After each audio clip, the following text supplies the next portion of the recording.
أعوذ بالله من الشيطان الرجيم. بسم الله والصلاة والسلام على رسول الله. الفيديو تاع اليوم اخترنا فيه تمرين من وحدة المتابعة الزمنية لتحول كيميائي. نص هذا التمرين ستجدونه في صندوق الوصف، يمكنكم تحميله والمحاولة فيه، وأي صعوبة وجدتها يمكنكم اللجوء إلى الشرح الموجود في هذا الفيديو. بالنسبة لنص التمرين، قام فوج من التلاميذ بدراسة حركية التفاعل بين كربونات الكالسيوم ومحلول مائي لحمض كلور الهيدروجين تركيزه المولي C0. يحتوي الطباشير على نسبة P% من كربونات الكالسيوم.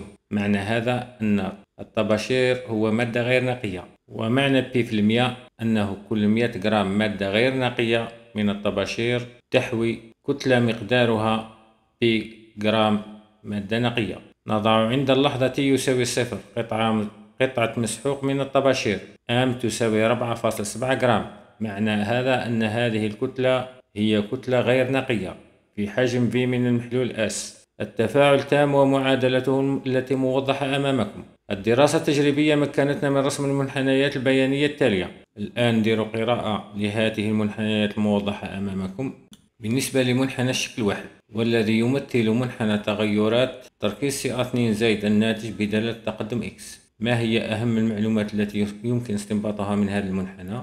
أولا تلاحظوا الإشارة هذه، لاحظوا الإشارة هذه جات عمودية على محور الفواصل. إذن قيمة الفاصلة هذه تمثل التقدم X عند اللحظة فينال، بمعنى آخر X فينال أو X ماكس هنا تساوي، لاحظوا جيدا، عندنا كل 1 سنتيمتر يقابل 6 في 10 قوة ناقص 3. قيمة هذه الفاصلة بالسنتيم هي 5 سنتيمتر. إذن قيمة X فينال هنا هي 5 في 6 في 10 قوة ناقص 3. معنى هذا أن X فينال لهنا راه يساوي 30 في 10 قوة ناقص 3 مول. بالنسبة للشكل 2 يمثل تغيرات الكتلة المتبقية بدلالة الزمن. ما يمكن استنباطه من هذا المنحنى، لاحظوا باللي بالنسبة لمحور التراتيب ما عنديش سلم الرسم، وبالتالي الترتيبة هذه الموافقة لآم صفر نقية ما نقدرش نعينها. إذن ما يمكن استنباطه من هذا المنحنى أن هذا المتفاعل راهو متفاعل بزيادة. لماذا؟ لاحظوا قيمة الكتلة في الحالة النهائية المتبقية لا تساوي الصفر. لاحظوا عند اللحظة فينال، كيف نعرف اللحظة فينال؟ عندما يكون المنحنى عبارة عن خط مستقيم يوازي محور الأزمنة.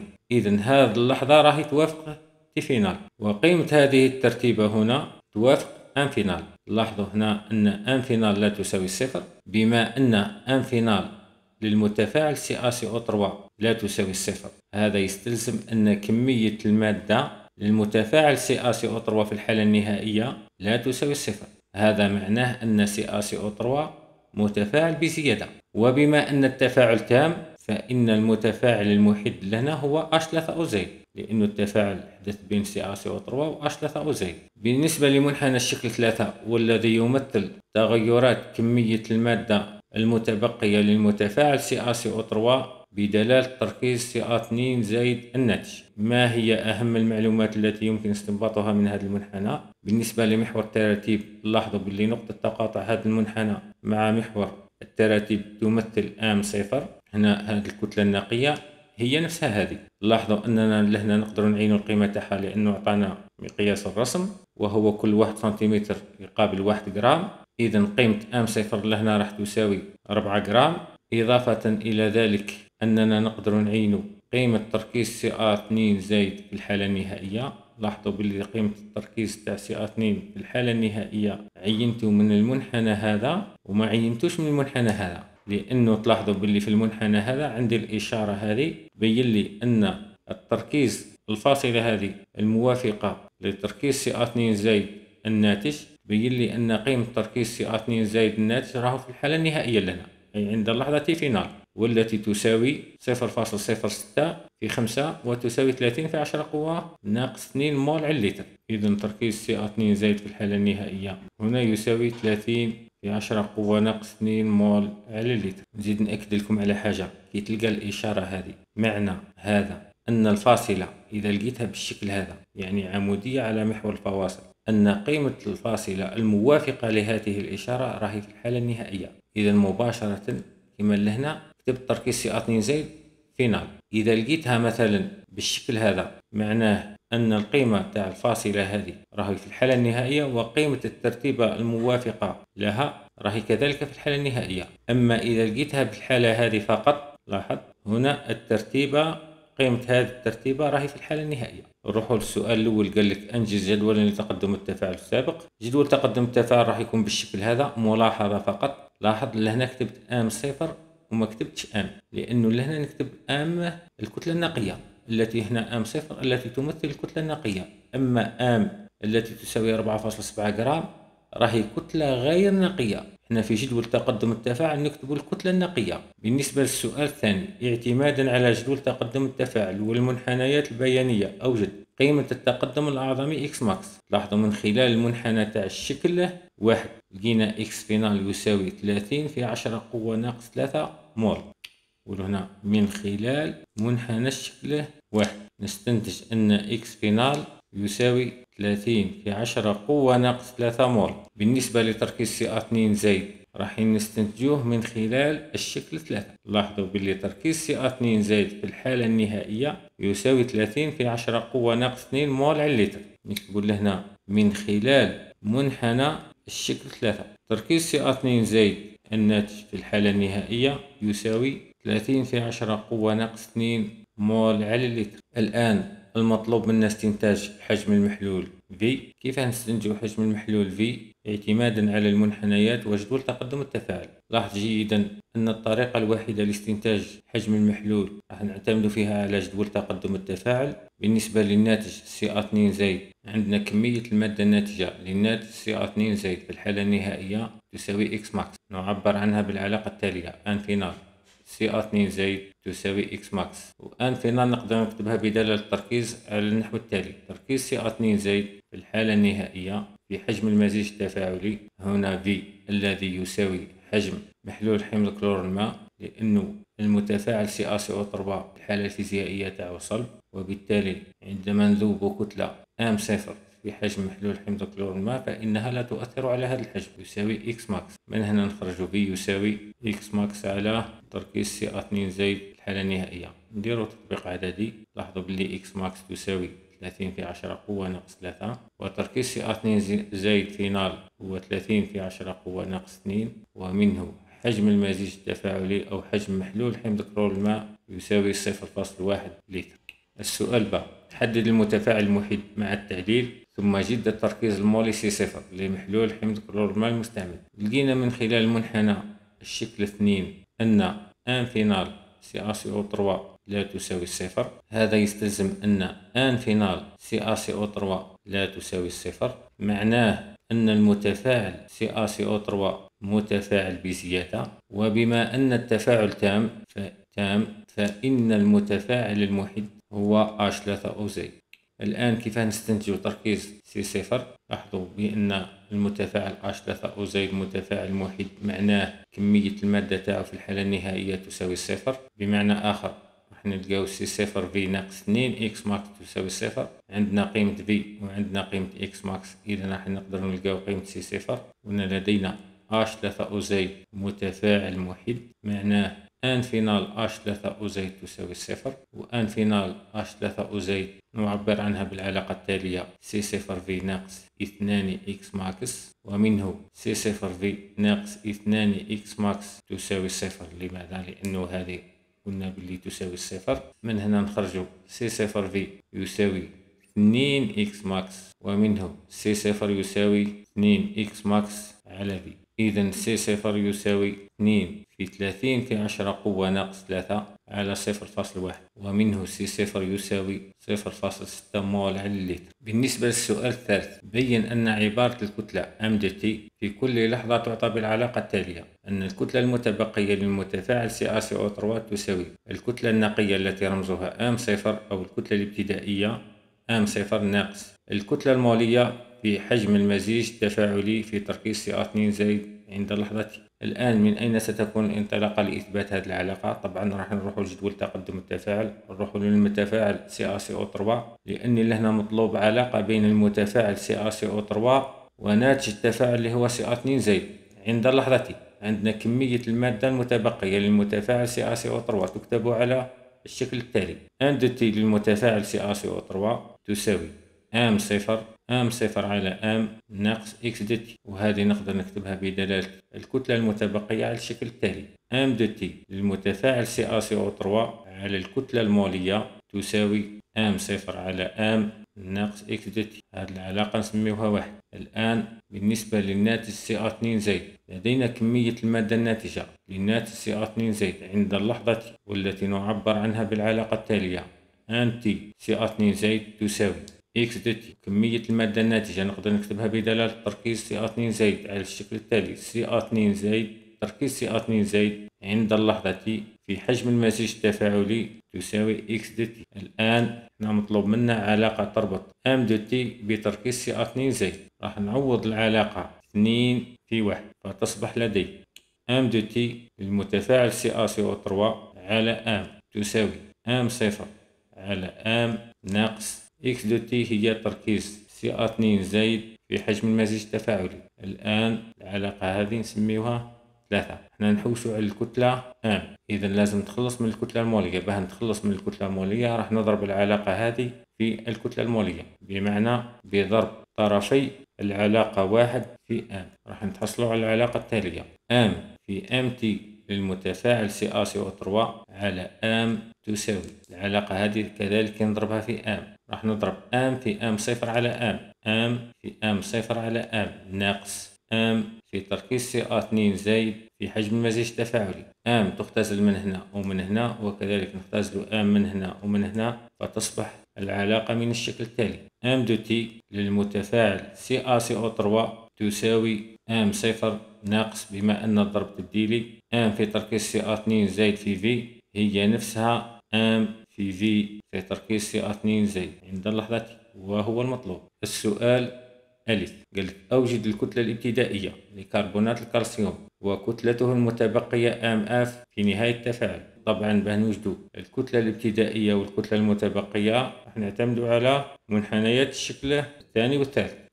لاحظوا باللي من خلال المنحنى تاع الشكل 3 قلنا الترتيبة هذه تمثل ام صفر وقيمتها تساوي 4 جرام. يعني راح نكتبوا لهنا من خلال منحنى الشكل 3 نجد أن ام صفر تساوي 4 جرام. ومن خلال منحنى الشكل 2 لاحظوا بما أن لهنا ام صفر تساوي 4 جرام راح نقدروا نلقاو سلم لهذا المنحنى. لاحظوا القيمة هذه تاع 4 جرام توافق 4 سنتيمتر، إذا لدينا 4 سنتيمتر توافق 4 جرام. معنى هذا أن كل 1 سنتيمتر يقابل 1 جرام. إذا الترتيبة هذه التي تمثل 1 سنتيمتر راح تكون تساوي 1 جرام، وهي تمثل قيمة ام اف. نعاودوا قلنا قيمة ام اف راح نوجدها انطلاقا من لحظة تي فينال، والتي فينال نعينها عندما هي اللحظة التي عندها يكون المنحنى عبارة عن خط مستقيم موازي لمحور الأزمنة أو محور الفواصل، وهي توافق هذه اللحظة. هذه هنا تي فينال. لاحظوا عند اللحظة هذه يكون المنحنى عبارة عن خط مستقيم يوازي محور الأزمنة. إذا ام فينال لهنا تساوي 1 جرام. نكتبوا ام فينال تساوي 1 جرام من خلال منحنى الشكل 2.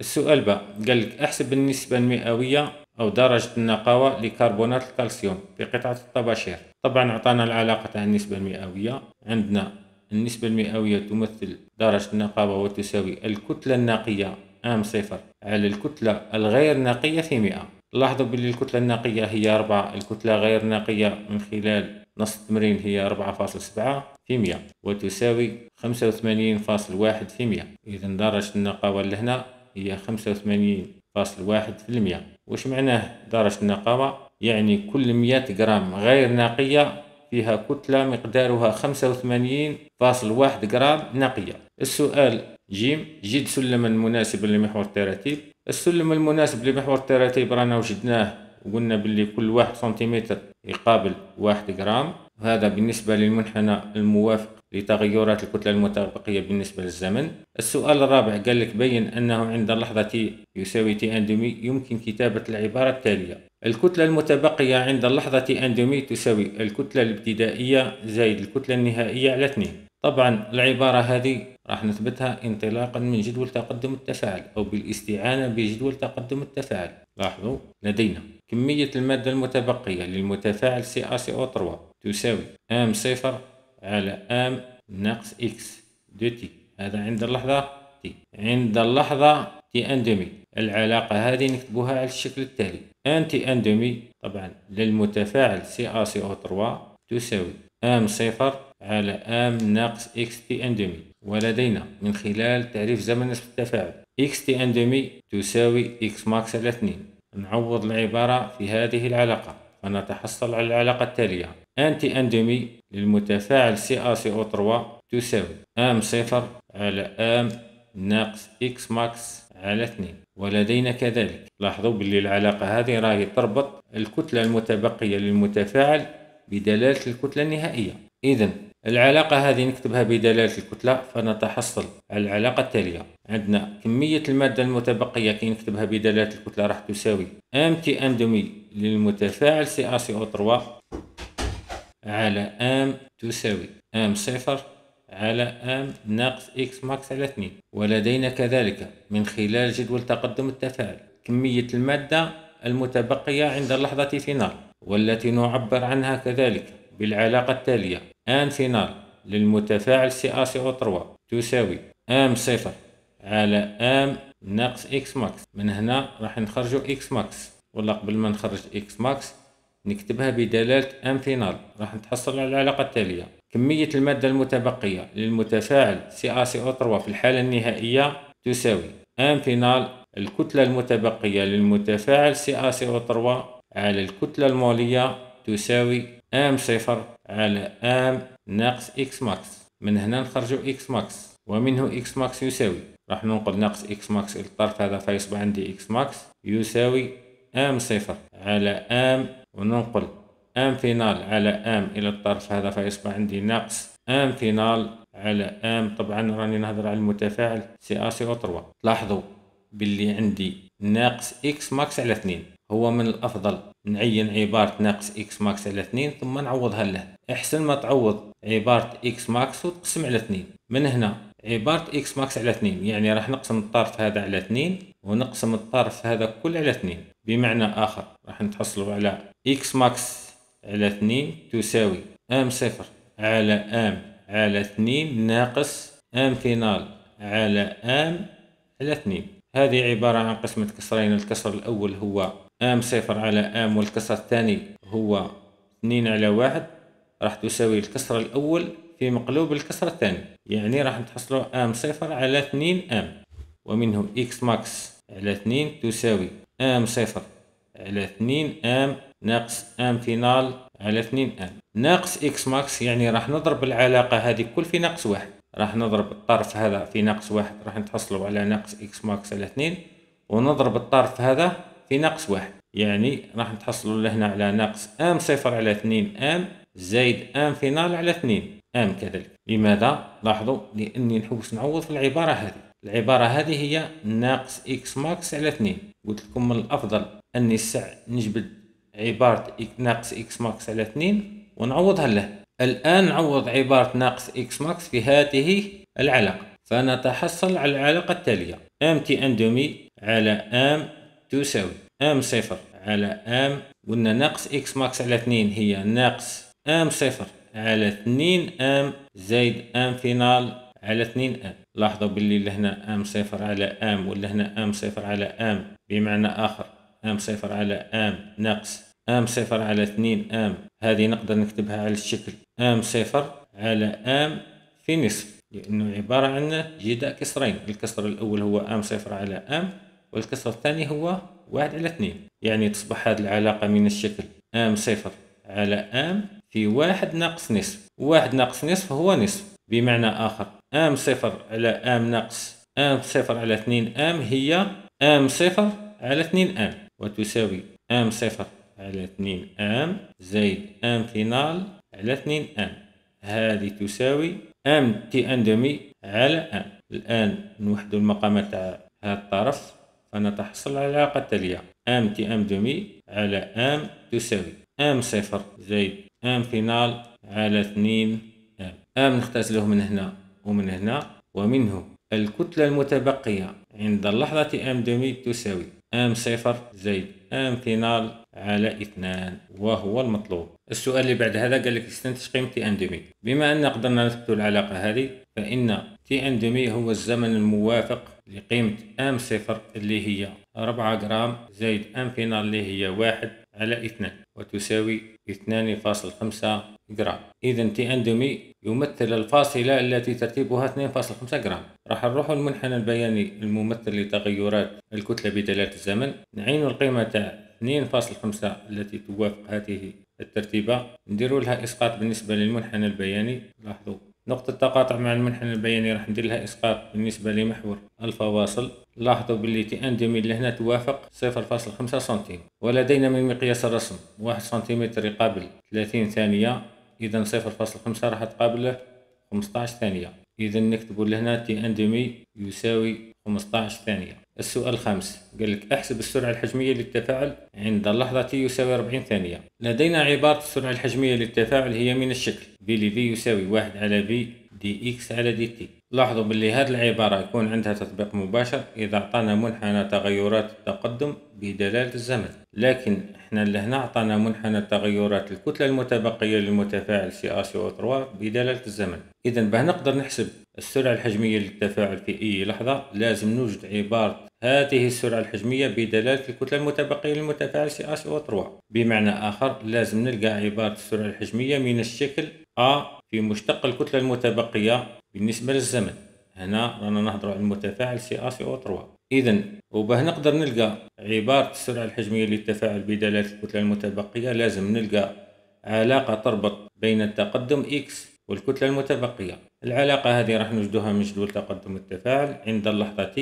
عندنا عبارة كمية المادة المتبقية للمتفاعل CaCO3 هي من الشكل ام صفر على ام ناقص x دت. وعندنا عبارة كمية المادة نقدر نكتبها بدلالة الكتلة المتبقية، فتصبح هذه العلاقة من الشكل ام دت على ام تساوي ام صفر على ام ناقص x دت. الآن نستخرج عبارة x دت من هذه العلاقة، يعني راح ننقل ناقص x دت إلى الطرف هذا فيصبح عندي x دت تساوي ام صفر على ام ناقص، وننقل ام دت على ام إلى الطرف هذا، هنا عندي زائد ام فتصبح عندي ناقص ام دت على ام. باشتقاق هذه العلاقة بالنسبة للزمن عندنا مشتق x هو دي x على دت، عندنا مشتق ام صفر على ام بما ان ام صفر هو ثابت وام هي ثابت، مشتق ثابت راح يعطينا صفر، ناقص مشتق ام دت على ام الكل على دت. وهذه نقدر نكتبها على الشكل التالي ناقص دي على دت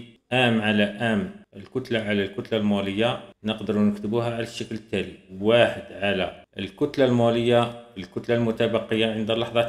1 على ام هو ثابت راح يخرج خارج المشتقة، المتغير هنا بالنسبة للزمن هو الكتلة المتبقية، فتصبح هذه العلاقة من الشكل دي اكس على دي تي يساوي ناقص 1 على ام في دي ام تي على دي تي. الآن نعوض العبارة تاع دي اكس على دي تي بهذه العلاقة، فتصبح عبارة السرعة الحجمية هي من الشكل في ل في يساوي ناقص 1 على ام في 1 على في دي ام على دي تي. بمعنى آخر راح نكتب عبارة السرعة الحجمية للتفاعل تساوي ناقص 1 على ام في مشتق الكتلة بالنسبة للزمن، وهي عبارة السرعة الحجمية للتفاعل بدلالة الكتلة ام. باه نقدروا نحسبوا عبارة سرعة التفاعل عند اللحظة t يساوي 40، راح نروحوا للمنحنى البياني الممثل لتغيرات الكتلة بدلالة الزمن، نرسم المماس عند هذه اللحظة راهو مرسوم، نختار نقطتين من المماس ولتكن هذه النقطة التي فاصلتها لاحظوا توافق بالسنتيم 3.5، وعندنا كل 1 سنتيمتر يقابل 30 ثانية، إذا 3.5 راح تقابل إكس، ومنه إكس يساوي 3.5 في 30 تقسيم 1 راح نلقاوها تساوي 105 والترتيبة صفر، ونختار النقطة هذه التي فاصلتها صفر وترتيبها لاحظوا لهنا راهو 1 جرام لأن وجدنا مقياس الرسم كل 1 سنتيمتر يقابل 1 جرام، إذا هنا 2.5 جرام. نطبقوا في عبارة سرعة التفاعل أو السرعة الحجمية للتفاعل، عندنا المقدار هذا دي ام على دي تي يمثل ميل المماس، إذا عبارة السرعة الحجمية عند اللحظة t يساوي 40 ثانية تساوي ناقص 1 على ام في قيمة الكتلة ام2 الموافقة للترتيبة الثانية ناقص قيمة الكتلة ام واحد الموافقة للترتيبة الأولى على تي 2 ناقص تي 1 وتساوي ناقص 1. الكتلة المولية أعطاها لنا 100 جرام على المول. حجم المزيج التفاعلي هو 0.1 لتر. ام 2 هي 0 وام 1 هي 2.5 على 105 ناقص 0. ومنه قيمة السرعة الحجمية عند اللحظة t يساوي 40 ثانية تساوي 9.5 في 10 قوة ناقص 4 مول على اللتر في الثانية، وهي قيمة السرعة الحجمية للتفاعل عند اللحظة 40 ثانية.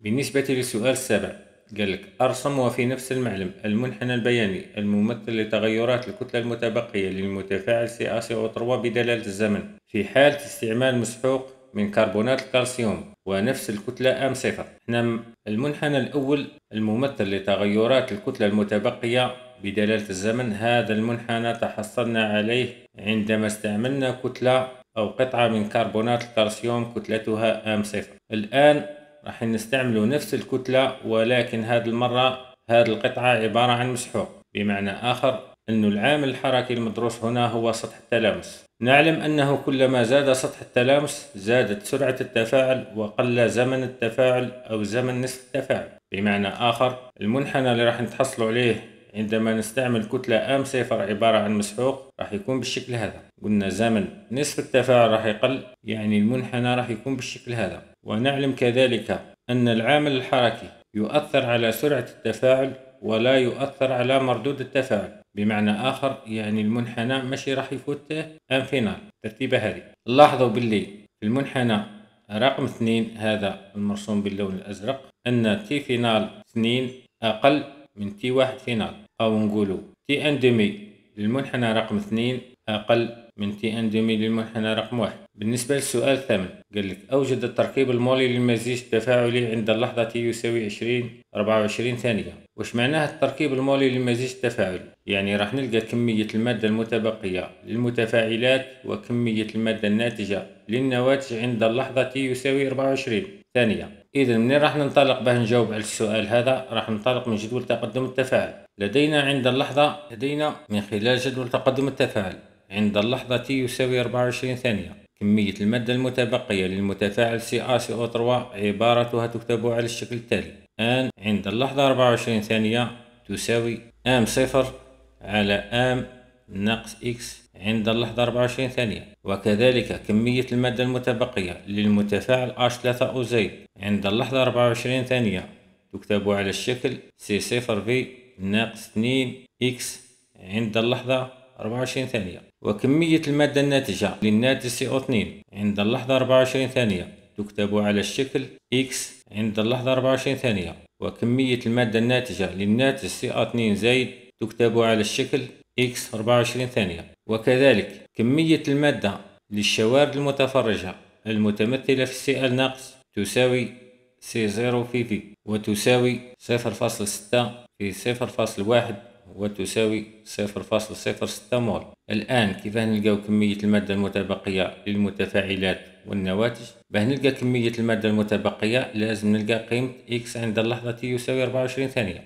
ما هي العبارة اللي نقدر نلقى بها قيمة التقدم X عند اللحظة T يساوي 24 ثانية من بين هذه العبارات؟ هي العبارة رقم 1. لماذا؟ لاحظوا جيدا أن العبارة رقم 1 والمتمثلة في أن كمية المادة المتبقية للمتفاعل CaCO3 عند اللحظة 24 ثانية تساوي آم صفر على آم ناقص X دو تي X 24 ثانية. وعبارة كمية المادة المتبقية نقدر نكتبها بدلالة الكتلة المتبقية على الشكل التالي: آم للمتفاعل CaCO3 عند اللحظة 24 ثانية على آم تساوي آم صفر على آم ناقص X عند اللحظة 24 ثانية. من هنا نخرج عبارة X عند اللحظة 24 ثانية، يعني راح ننقل ناقص X إلى الطرف هذا فتصبح عندي X عند اللحظة 24 ثانية تساوي آم صفر على آم ناقص آم CaCO3 عند اللحظة 24 ثانية